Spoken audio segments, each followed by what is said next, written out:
You have felt a quiet ache inside you, a longing without a name, a silence that does not rest. You thought it was weakness. What if it is the beginning of your awakening? There is something in you that the world does not understand, a depth that cannot be measured by the shallow instruments of common conversation, a sensitivity that feels too much, sees too clearly, and knows without being taught.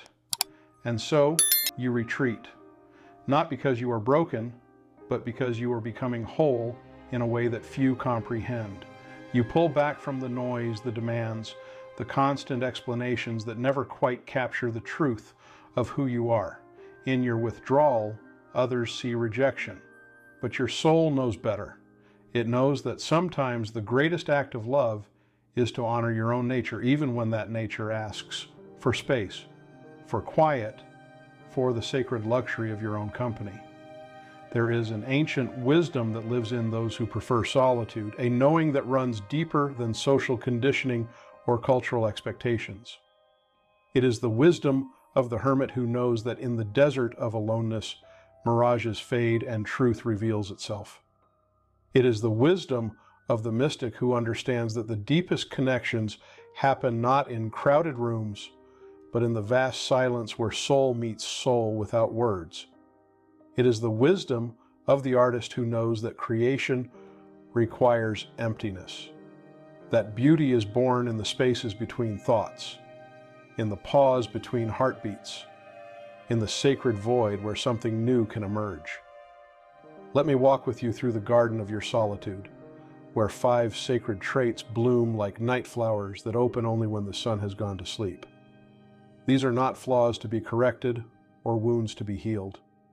They are the marks of a soul that has remembered something ancient, something true, something that the rushing world has forgotten in its endless noise. Each trait is a doorway into understanding why your spirit calls you toward quietude, why your heart finds peace in spaces that others find lonely, why your soul flourishes in the soil of your own company. These traits do not make you antisocial. They make you selectively social, choosing connection that nourishes rather than depletes, seeking relationships that honor depth rather than demand performance. They do not make you strange. They make you attuned to frequencies that most people have learned to ignore. They do not make you weak. They make you wise in ways that strength alone cannot teach. The first trait lives in your eyes like a river that reflects not just the surface, but the depths. You see what others cannot see. Behind every smile, you recognize the hidden sorrow. Beneath every celebration, you sense the quiet desperation. Through every mask, you perceive the trembling soul that longs to be known. This seeing is not a gift that brings comfort. It is a responsibility that weighs upon your heart like stones in a pilgrim's satchel. When you enter a room, you read the emotional atmosphere like an ancient text written in a language only you remember. You notice the slight tremor in a voice that speaks too confidently. You catch the shadow that passes across a face that laughs too quickly. You feel the loneliness radiating from someone who fills every silence with words. This hypervigilance to the emotional undercurrents of human interaction exhausts you in ways that others cannot comprehend. While they skim across the surface of social engagement like stones skipping on water, you dive deep into every exchange, feeling the weight of unspoken pain, the pressure of unexpressed need, the ache of connection that never quite connects. You become an unwilling repository for the emotions that others cannot face in themselves. And so you choose the silence of your own company, where the burden of seeing can rest for a moment, where your spirit can breathe without drowning in the unspoken truths of others. Your sensitivity is not weakness. It is the soft hand that shapes your awakening. This gift of deep seeing means you cannot live superficially. You cannot make small talk about the weather when you sense the storm brewing in someone's soul. You cannot engage in shallow pleasantries when you feel the profound loneliness echoing beneath someone's cheerful facade. This inability to remain on the surface of life drives you towards solitude, not because you dislike people, but because you love them too much to pretend not to see their pain. In your aloneness, you honor what you have seen. You hold space for the sadness you witnessed in someone's quick smile, the fear you felt behind someone's confident words, the hope you glimpsed in someone's careful distance. Your solitude becomes a sanctuary where all the unacknowledged emotions of the world can finally rest. You become a keeper of hidden truths, a guardian of secret sorrows, a witness to the beauty that lives in broken places. This is why crowds drain you, not because you fear people, but because you love them so deeply that feeling their unhealed wounds alongside your own becomes unbearable. While others build walls of indifference to protect themselves from feeling, you have remained porous, open, vulnerable to every wind that carries both beauty and pain. You absorb the emotions of rooms before you enter them. You taste the anxiety and laughter that tries too hard. You feel the loneliness in crowds that celebrate too loudly. This porousness exhausts you because you carry not just your own heart, but fragments of every heart you encounter. You are like a musician whose instrument is so finely tuned that it resonates with every note played in its vicinity, creating a symphony of sensation that can overwhelm the very soul that makes such beauty possible. This heightened sensitivity means that what others experience as background noise, you experience as a thunderstorm of emotion. A casual conversation becomes an emotional archaeology, where you uncover layers of meaning that the speakers themselves may not recognize. A simple gathering becomes a complex navigation through the feeling states of everyone present. You find yourself exhausted not by what was said, but by what was felt. Not by what was shared, but by what was hidden. Not by the words that filled the air, but by the silences that held more truth than any spoken sentence. Your nervous system, calibrated to detect subtleties that others miss, processes information at a depth that requires recovery time. Just as a photographer working in a dark room needs periods of darkness to develop images, your soul needs periods of solitude to process all the emotional data you collect simply by being present with others. Solitude becomes your dark room, the sacred space where you can develop all the impressions you've gathered, sort through the emotions you've absorbed, and return to the clarity of your own emotional center. In the quiet of your own company, you learn to distinguish between what is yours and what belongs to others. You discover that much of the sadness you carry is not your own, but the unclaimed grief of those around you. Much of the anxiety you feel is not your personal worry, but the collective fear of a world that has forgotten how to be still. Much of the loneliness you experience is not your individual isolation, but the universal longing for authentic connection that most people feel, but few acknowledge. Solitude teaches you this essential discernment, this crucial ability to return borrowed emotions to their rightful owners and reclaim the spaciousness of your own heart. The third trait whispers in your bones like an ancient memory. You carry within you a knowing that this world, with all its urgency and noise, is not your true home. There is something in you that belongs to eternity, that remembers a peace deeper than any peace this earthly realm can offer. You feel like an exile, a visitor in a foreign land where the customs make little sense and the values feel hollow against the knowing in your heart. This is not depression, though others may mistake it for such. This is not disconnection, though it may appear as withdrawal. This is spiritual homesickness, the soul's recognition that it belongs to something vast and eternal that cannot be contained within the temporary structures of human society. When you observe the frantic pace of modern life, the endless pursuit of acquisition and achievement, the desperate attempts to find meaning in things that cannot hold meaning, you feel a kind of compassionate bewilderment. It is like watching people dig for water in dry sand while a clear spring bubbles nearby, unnoticed. You see the futility, not with judgment, but with the gentle sorrow of one who remembers a different way of being, a different quality of existence that honors the eternal nature of the soul rather than demanding that it conform to the temporary requirements of a world that has forgotten its own divine origins. This remembering creates a natural distance between you and the pursuits that consume others. While they chase promotions, you seek meaning. While they accumulate possessions, you cultivate presence. While they network and strategize and optimize, you listen for the voice of truth that speaks in silence, that reveals itself in stillness, that can only be heard when the noise of ambition finally quiets. This different orientation to life makes you feel foreign even among family, stranger even among friends, alien even in your own culture.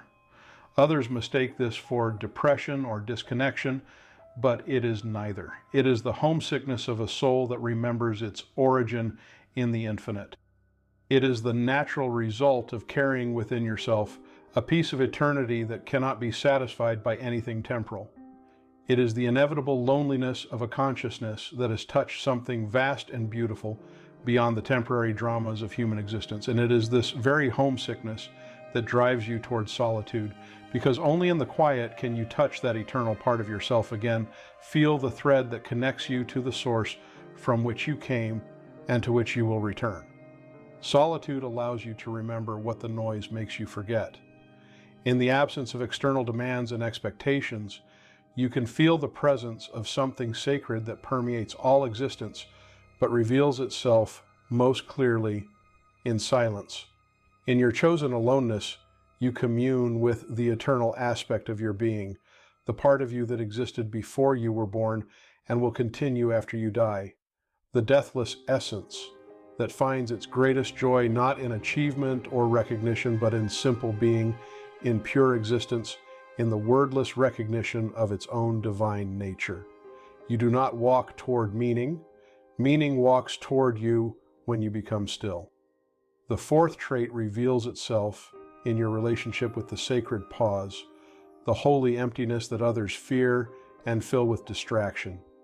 Where others reach immediately for their phones, their thoughts, their plans, their worries, you have learned to sit in the space between thoughts. You have discovered that in the silence between heartbeats, wisdom speaks. In the pause between breaths, truth reveals itself. In the emptiness between words, love makes itself known. This comfort with emptiness terrifies those who have never learned to be alone with themselves. They see your stillness and mistake it for sadness. They see your peace and mistake it for resignation. But you know better. You know that in the quiet, something eternal touches you. This trait manifests as a deep trust in the intelligence of emptiness, the wisdom of not knowing, the profound teaching that lives in the spaces where most people fear to dwell.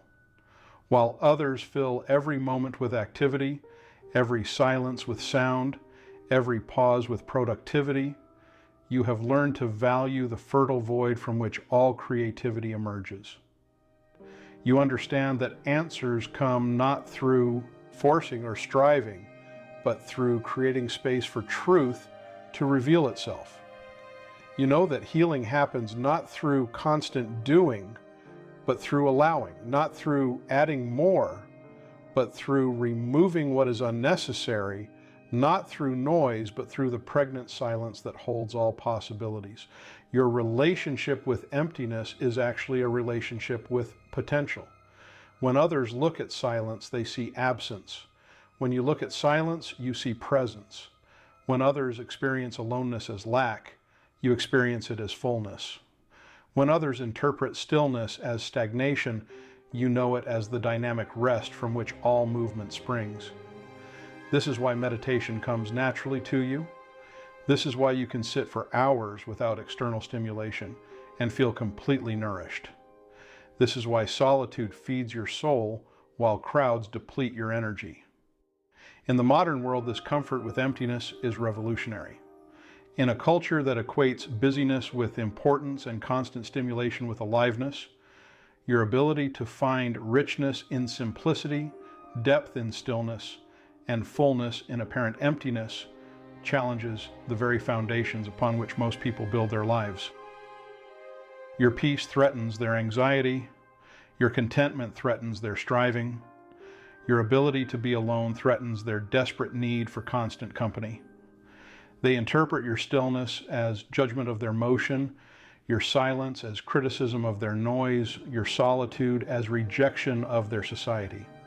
But what they cannot understand is that your retreat into emptiness is not a retreat from life, but a deeper entry into it.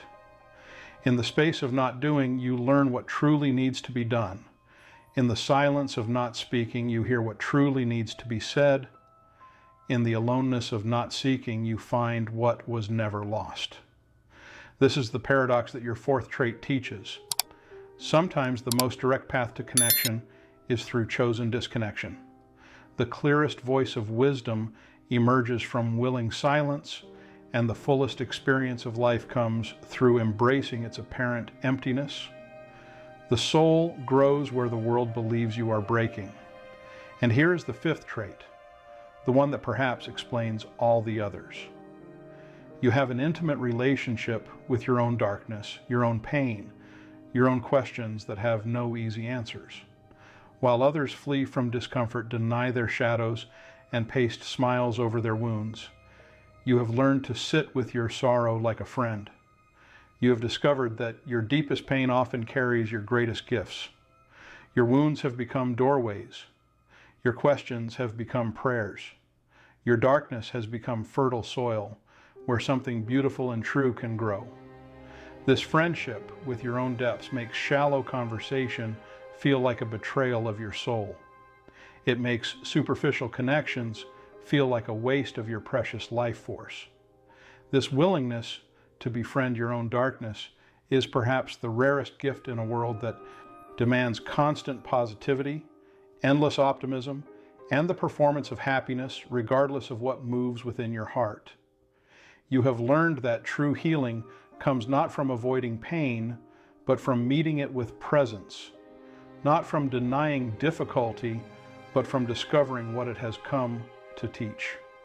You understand that the very experiences that others consider failures or tragedies often hold the seeds of the greatest transformation, the deepest wisdom, the most profound compassion. Your relationship with your own pain has taught you that suffering is not the enemy of growth, but often its most dedicated teacher. In your darkest moments, you have learned to listen rather than escape, to feel rather than numb, to surrender rather than fight. This has given you a depth of being that those who have only known surface pleasures cannot imagine. It has given you a compassion born not from theory, but from lived experience. It has given you a wisdom that comes not from books, but from the direct experience of your own heart's capacity to hold both agony and ecstasy simultaneously. This comfort with your own darkness means you can sit with others in their darkness without trying to fix them, change them, or rush them toward the light. You understand that sometimes the kindest thing you can offer another soul is your willingness to be present with their pain without making it about yourself, without offering premature solutions, without trying to minimize their experience with false reassurances. This rare ability to hold space for difficulty makes you a natural healer, a quiet sanctuary for those who have grown tired of pretending everything is fine. But this gift also isolates you from those who live on the surface, who have not yet learned to dive deep into their own experience. Your willingness to speak honestly about struggle, to acknowledge the reality of pain, to validate the difficulty of being human makes others uncomfortable. They want you to wear the same mask they wear, to pretend the same pretense they maintain, to deny the same truths they refuse to see. Your authenticity challenges their facade. Your depth exposes their shallowness. Your realness reveals their performance. And then you understand that what you feared was never your enemy. It was the doorway asking to be opened. Your preference for solitude is not a rejection of the world, but a return to yourself. It is not antisocial, but deeply, profoundly social in a way that transcends the surface interactions that pass for connection in a disconnected age. In your solitude, you meet the part of yourself that connects to all things. In your silence, you hear the voice that speaks for all souls who have ever felt too much, seen too clearly, loved too deeply. In your darkness, you discover the light that illuminates not just your own path, but the path of anyone who has ever struggled to find their way in a world that seems to have lost its way. There is a reason why all the great spiritual teachers withdrew to the desert, to the mountain, to the cave. There is a reason why wisdom has always been born in silence and revelation has always come in the stillness. Your solitude is not an escape from life, but a deeper entry into it. When you sit alone, you sit with the eternal. When you choose silence, you choose to hear the voice that the noise of the world drowns out. When you retreat from the shallow, you dive into the infinite depths where your true self waits to be discovered. This pattern repeats throughout history because the soul requires space to remember itself. Buddha sat in silence beneath the Bodhi tree.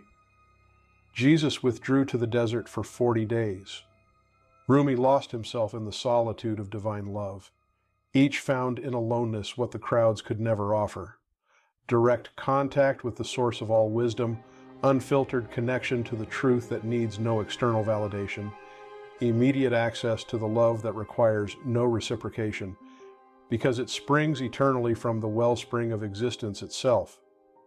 Your solitude participates in this ancient tradition. You are not avoiding the world, but preparing to meet it more authentically. You are not rejecting relationship, but learning to relate from a place of fullness rather than emptiness, presence rather than need, truth rather than performance. In the silence of your own company, you discover resources within yourself that no external relationship could provide. You find a peace that does not depend on circumstances, a joy that does not require stimulation, a love that does not demand an object. This inner discovery changes how you move through the world. When you emerge from solitude, you bring with you the fragrance of the eternal. Your presence carries the quality of deep rest. Your words, when you choose to speak them, carry the weight of silence from which they emerge. Your love, when you choose to offer it, is not desperate or grasping, but generous and spacious. You become a sanctuary for others, a reminder of what is possible when a human being learns to be at home with themselves. You are not antisocial. You are selectively social, choosing depth over breadth, quality over quantity, truth over politeness. You have learned that one authentic conversation is worth more than 1,000 superficial exchanges. One moment of genuine connection feeds your soul more than hours of pleasant but empty interaction.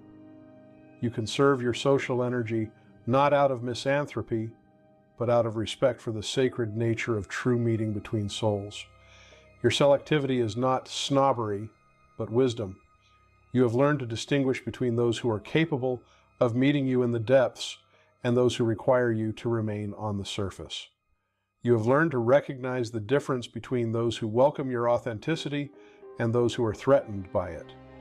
You have learned to discern between relationships that nourish your soul and those that drain your life force. This discernment, born from many experiences of giving too much to those who could not receive it, is not cynicism, but necessary boundary setting. You are not avoiding people.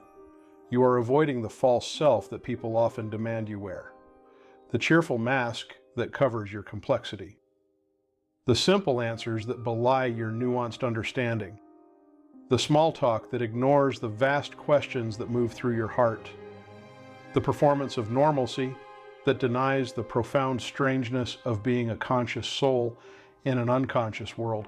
When you retreat to solitude, you are not running from others, but running toward yourself, toward the authentic being that gets lost in the constant adaptation, required by social interaction. You are not running from love.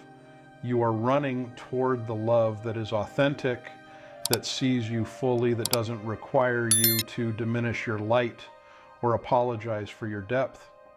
You are seeking love that celebrates rather than tolerates your sensitivity, that honors rather than questions your need for space, that understands that your solitude is not rejection but preparation, not withdrawal but deepening, not absence but presence to your own soul so that you can be truly present to others. What you call loneliness is the birth cry of your authentic self. The ache you feel in solitude is not the pain of separation, but the growing pains of a soul that is expanding beyond the small containers the world tried to place around it.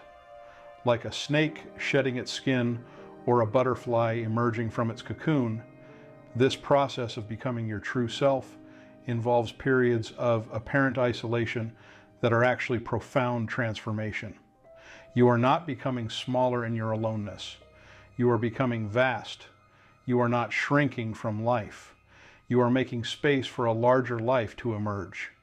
In the quiet of your chosen solitude, something magnificent is happening. The false layers of who you thought you had to be are falling away like autumn leaves returning to the earth. The voices of others that you mistook for your own voice are growing silent. The expectations that were never yours to carry are dissolving like morning mist in the warmth of your own truth.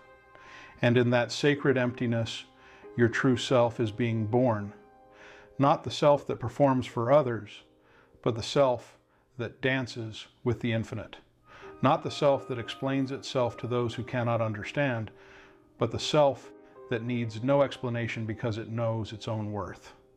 This birth of authenticity requires solitude the way a seed requires darkness to germinate. In the underground darkness of your chosen isolation, roots are forming that will eventually support a magnificent tree. In the hidden chamber of your heart, protected from the demands and expectations of others, something precious is growing that could not survive in the harsh light of constant social scrutiny. Your solitude is not emptiness but fullness, not absence but presence, not withdrawal but profound engagement with the deepest currents of existence.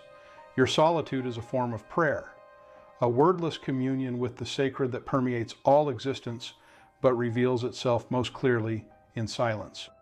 Your silence is a form of worship, a recognition that some truths are too vast for words, some experiences too profound for explanation, some loves too deep for expression. Your withdrawal from the shallow is a pilgrimage toward the sacred, a journey into the heart of reality where masks fall away and pretense becomes impossible. And those who truly love you, truly see you, truly understand the beauty of what you are becoming will honor this journey. They will not ask you to be smaller than you are or different than you are becoming. They will not demand that you explain your need for space or justify your preference for depth over superficiality. They will recognize that your solitude is not about them, but about you returning to the source of your own light, reclaiming the territory of your own soul, remembering the song that only you can sing. The river does not apologize for flowing toward the sea. It follows the call of its own nature, trusting the ancient wisdom that guides water toward its destined union with the infinite ocean. The seed does not apologize for needing darkness to grow. It surrenders to the natural process of germination, knowing that what appears to be burial is actually preparation for emergence. The butterfly does not apologize for the time it spent in the cocoon. It understands that transformation requires withdrawal from the familiar world, while something new takes shape in the sacred privacy of becoming. And you do not need to apologize for honoring what your soul needs to flourish.